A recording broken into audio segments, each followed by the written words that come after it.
Hello viewers and students, आपका आज की नई क्लास नई वीडियो में बहुत बहुत स्वागत है। आज हम एक नया इंटरेस्टिंग चैप्टर देखने वाले हैं, पढ़ने वाले हैं, समझने वाले हैं। क्या है चैप्टर?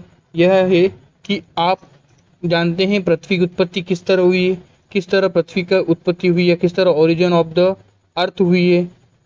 क्या आपने इसके बारे में कभी अध्ययन किया है? अगर आपने अध्ययन नहीं किया या आप ये जानना चाहते हैं कि किस तरह पृथ्वी का उत्पत्ति हुई, ओरिजिन ऑफ अर्थ कैसे हुआ है, कैसे आठों ग्रहों का उत्पत्ति हुई, किस तरह हमारे सौरमंडल का विकास हुआ, किस तरह ये पृथ्वी एक आग का गोला होते हुए फिर आगे चलकर धीरे धीरे नॉर्मल शक्ल में अपनी आई। तो आज इसी वीडियो में पूरा इसका अपना अध्ययन करने की कोशिश करेंगे।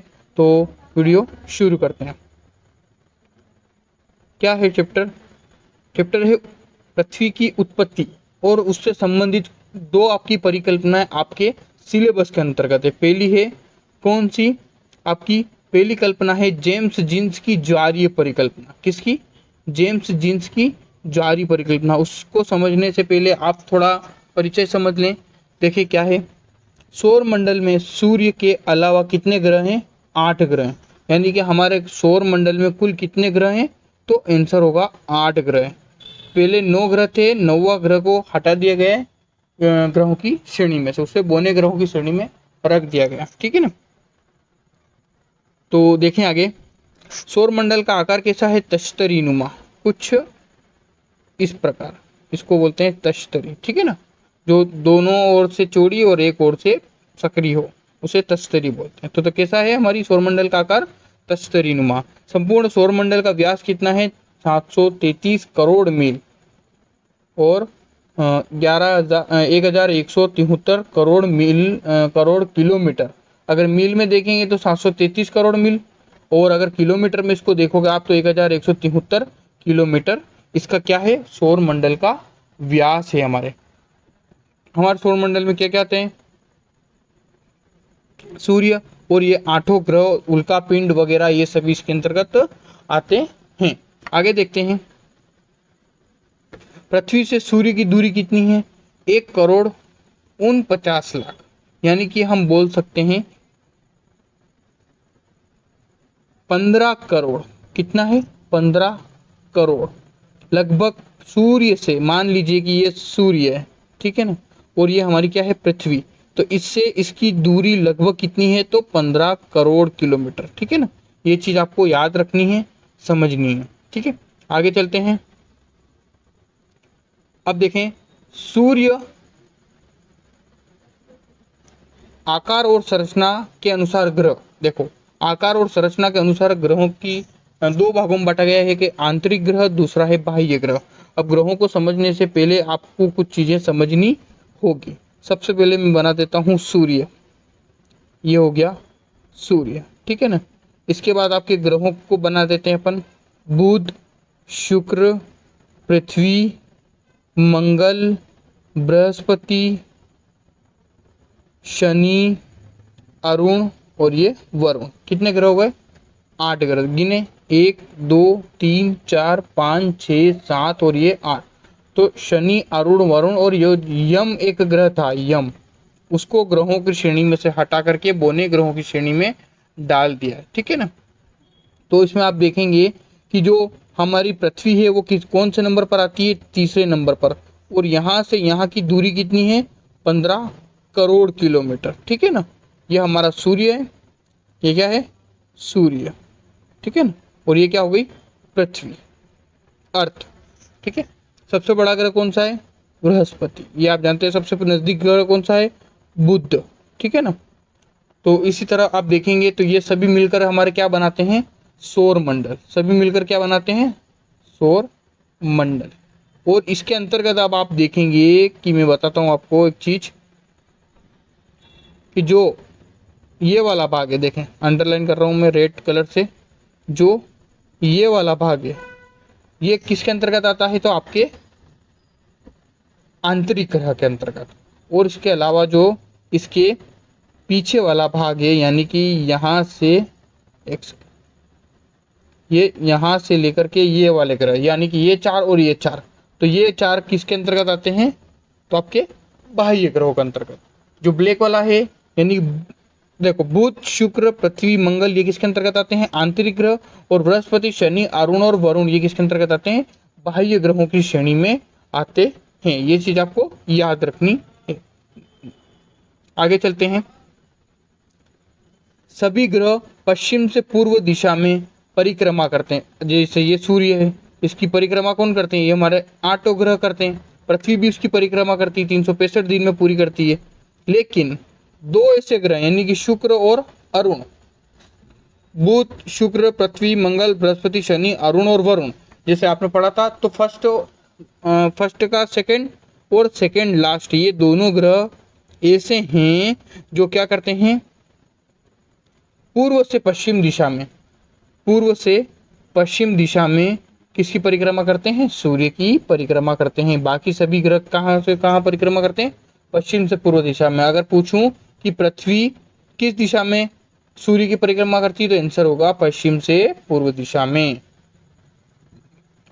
अब आते हैं अपन मेन टॉपिक पर कि जेम्स जीन्स की ज्वारीय परिकल्पना। क्या पढ़ना है अपनों को, जेम्स जीन्स की ज्वारीय परिकल्पना, किस तरह पृथ्वी की उत्पत्ति हुई है। उसमें जेम्स जीन्स एक महोदय हुए हैं, भूगोलवेत्ता हुए हैं, उन्होंने बताया है कि किस प्रकार पृथ्वी की, या हम कह सकते हैं हमारे 8 ग्रहों की उत्पत्ति हुई है। तो उसका आप पहले थ्योरिकल पढ़ेंगे, फिर मैं उसको डिस्क्राइब आपको मैप के या चित्र बना करके समझाऊंगा। वीडियो अच्छी लगे तो लाइक करना, शेयर करना, और चैनल को सब्सक्राइब अभी भी नहीं किया है तो चैनल को सब्सक्राइब जरूर कर लेना। तो देखें, कलर चेंज कर लेते हैं। देखें, सौर मंडल की उत्पत्ति से संबंधित ज्वारीय परिकल्पना का प्रतिपादन अंग्रेजी विद्वान सर जेम्स जीन्स ने 1919 में किया था। ज्वारीय परिकल्पना आधुनिक परिकल्पनाओं तथा सिद्धांतों में से एक है। यानी कि बहुत सारे ऐसे परिकल्पना दिए गए हैं, बहुत सारे तथ्य दिए गए हैं, अलग अलग विद्वानों द्वारा अलग अलग परिकल्पनाएं दी गई है। उनमें से भी एक कौन हुए हैं, जेम्स जीन, जिन्होंने अभी अभी रिसेंटली यानी कि नहीं 2019 अभी अभी का, ये ज़्यादा पुराना नहीं, वरना बहुत सारे पुराने भी तथ्य देखने को मिलते हैं। तो आपके सिलेबस में जेम्स जीन्स की ज्वारीय परिकल्पना है, जो उन्होंने कब दी है, 1919 में दी है, और ये कैसे हैं, अंग्रेज विद्वान है। ठीक है, जेम्स जीन्स ने ज्वारीय परिकल्पना का प्रतिपादन कुछ कल्पित तथ्यों के द्वारा किया है। अब कोई भी कल्पना होगी या परिकल्पना होगी, वो किसी न किसी तथ्यों पर क्या होती है, आधारित होती है। तो देखें, पहला तथ्य क्या कहता है, सौरमंडल का निर्माण सूर्य तथा एक अन्य तारे के सहयोग से हुआ है। एक तो सूर्य था और एक और कोई एक स्टार था बहुत बड़ा, ऐसा इनका मानना है। अगला, सूर्य प्रारंभ में सूर्य गैस का एक गोला था। ठीक है, पहले आप तथ्य समझ ले, फिर मैं आपको पूरा समझाऊंगा चित्र बना करके, टेंशन न लेवें। अगला है, सूर्य के साथ ही साथ ब्रह्मांड में एक दूसरा विशालकाय क्या था, तारा था। फिर वही बात, एक सूर्य और एक क्या हो गया, तारा हो गया। आगे चलते हैं, नेक्स्ट, सूर्य अपनी जगह पर स्थिर था तथा अपनी जगह पर घूम रहा था। सूर्य क्या है, अपनी जगह पर स्थिर था और अपनी ही जगह पर घूम रहा था। अगला, साथी तारा एक पथ के सहारे, यानी कि एक पथ, मतलब आप बोल सकते हो उसका ऑर्बिट, क्या बोल सकते हैं, ऑर्बिट के सहारे घूम रहा था। ठीक है, आगे चलते हैं, घूम रहा था तथा वह सूर्य के निकट आ रहा था। आगे चलते हैं, साथी तारा आकार तथा आयतन में सूर्य से बहुत विशाल था। जो सूर्य है वो कुछ इस प्रकार और साथी तारा कुछ इस प्रकार से बड़ा था, यानी कि अर्थात सूर्य छोटा था और साथी तारा क्या था, बड़ा था। पास आते हुए तारे द्वारा ज्वारीय शक्ति का प्रवाह सूर्य के बाह्य भाग पर पड़ा और हमारे 8 ग्रहों का निर्माण हुआ। ठीक है, ऐसा किसका मानना है, ऐसा जेम्स जीन्स का मानना है। अब इस चित्र को मैं आपको यहाँ पर बना करके समझा करके बताता हूँ। देखें, सबसे पहले तो अपन सूर्य बना देते हैं। ये हमारा हो गया, एक सेकंड, ये हमारा हो गया कौन, सूर्य। ठीक है, समझ सकते हो आप, ये क्या हो गया, सूर्य हो गया। अब क्या बनाना है, एक साथी तारा बनाना है। क्या बनाना है, साथी तारा बनाना है। देखें, तो ये हो गया एक साथी तारा। ये क्या है, तारा, ये क्या है, सूर्य, और ये इसी की परिक्रमा करते हुए ऐसे घूम रहा है। कौन, ये साथी तारा। एक समय ऐसा आता है जब ये साथी तारा सूर्य के बहुत क्या आ जाता है, पास आ जाता है। क्या आ जाता है, पास आ जाता है, और इससे इसमें आकर्षण पैदा होता है। अब देखो, एक छोटी चुंबक लो, एक बड़ी चुंबक लो, अगर इसको इसके पास ले जाओगे तो ये इसके पास क्या है, एकदम जाकर के चिपक जाएगी। क्यों? क्योंकि ये छोटी ये बड़ी, इसमें शक्ति ज्यादा है, इसमें शक्ति कम है। तो जिसमें शक्ति कम होगी तो वो ज्यादा शक्ति वाले के पास आकर्षित होता है। ये चीज आप अच्छे से जानते हैं। तो क्या होता है, जब ये साथी तारा पथ में आगे बढ़ता है और एक समय ऐसा आता है जब वह सूर्य के अधिक नजदीक आ जाता है, बहुत पास आ जाता है, तो ज्वारीय बल उत्पन्न होता है। जैसे आपने ज्वार भाटा देखा होगा, लहर का ऊपर उठना ज्वार कहलाता है, लहर का नीचे गिरना भाटा कहलाता है। ये आप अच्छे से जानते हैं। तो ज्वारीय बल के कारण क्या होता है, ये जो छोटा सूर्य था इसमें से कुछ पदार्थ बाहर निकलने लगे। क्या होने लगे, पदार्थ बाहर की ओर निकलने लगे। किसकी ओर आकर्षित होने लगे, इस तारे की ओर। इसको अब मैं दूसरी जगह एक और ग्राफ बनाता हूँ। देखो ये वापिस ये आपका क्या हो गया, सूर्य, और ये हो गया आपका, ये हो गया आपका, एक सेकंड, ये हो गया आपका तारा, और ये जो आपका पदार्थ निकला, देखें मेन बात पदार्थ की है।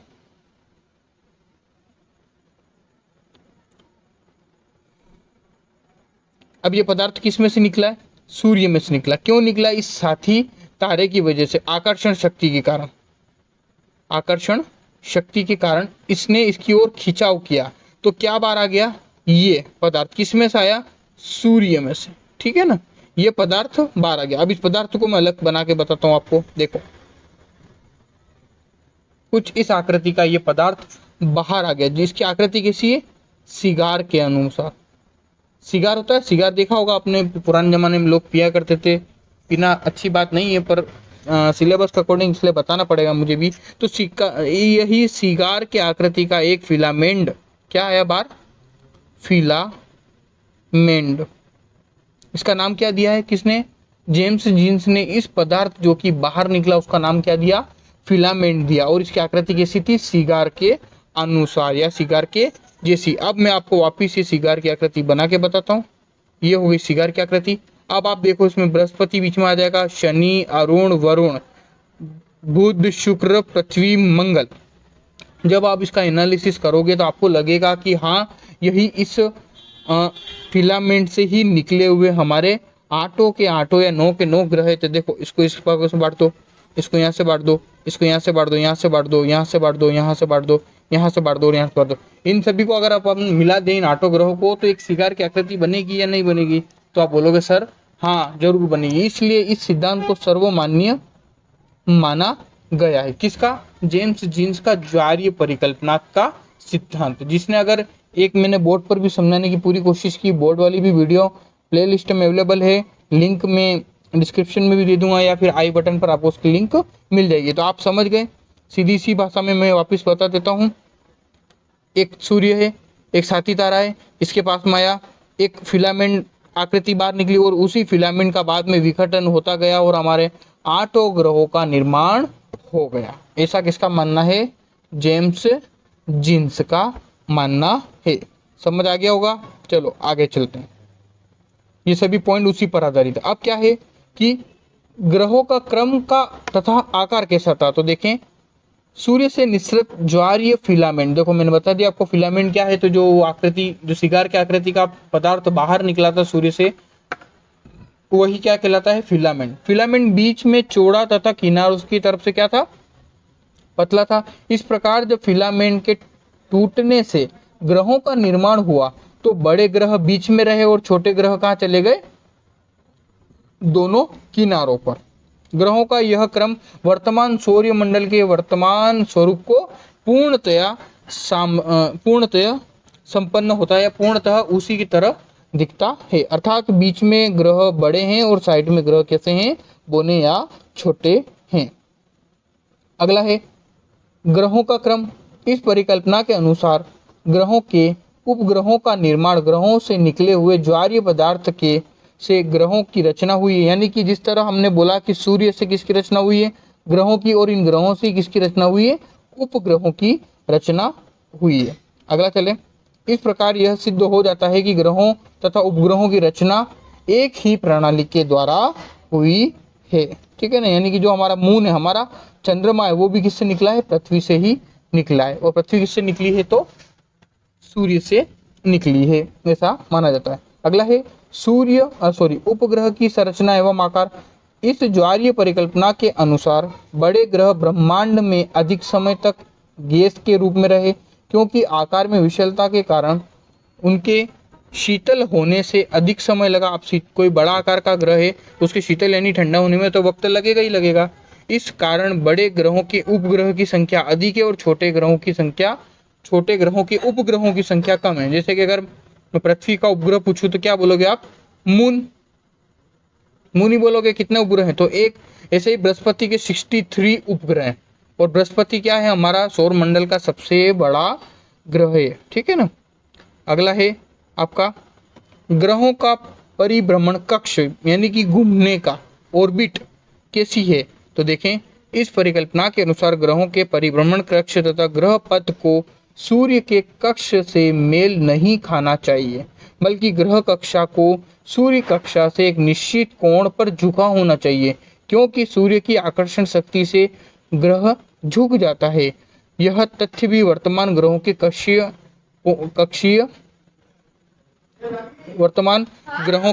कक्ष से पूर्णतया मेल खाता है। यानी कि जो ये आपका सूर्य है और ये हमारे ग्रह है, तो ये कुछ इस प्रकार से इसके चारों ओर परिक्रमा करते हैं। तो ये आपको समझ आ गया होगा कि किस तरह ये पूरी परिकल्पना है। बस आपको एक बार फिर डिस्क्राइब कर देता हूँ मैं कि एक बहुत बड़ा तारा है, एक सूर्य है। सूर्य का ही साथी तारा है जो कि सूर्य से बहुत ज़्यादा बड़ा है, विस्तृत है। जब सूर्य के वो नज़दीक आता है तो ज्वारीय शक्ति काम करती है, और उसी में से सूर्य में से एक पदार्थ निकलता है जिसे उसने फिलामेंट नाम दिया है। किसने? जेम्स जीन्स ने। और वो फिलामेंट किस आकृति का है? तो सिगार की आकृति का है। फिर समय पश्चात उसमें विखंडन हुआ और वो टूट कर बिखरता गया, जिससे ग्रहों की रचना हुई। फिर ग्रहों के टूटने फूटने से उपग्रहों की रचना हुई, और यह किसके इर्द गिर्द घूमते हैं? अपने मुख्य ग्रह के, यानी कि सूर्य के चारों ओर चक्कर लगाते हैं। तो ये हुआ आपका पूरा कौन सा चैप्टर? आपकी जेम्स जीन्स की ज्वारीय परिकल्पना। आई होप ये वीडियो आपको मैंने शॉर्ट नोट पे निपटाने की कोशिश की है, समझाने की कोशिश की है। और भी अगर आपको कोई क्वेरी है, कन्फ्यूजन है, तो आप कमेंट बॉक्स में लिख सकते हैं।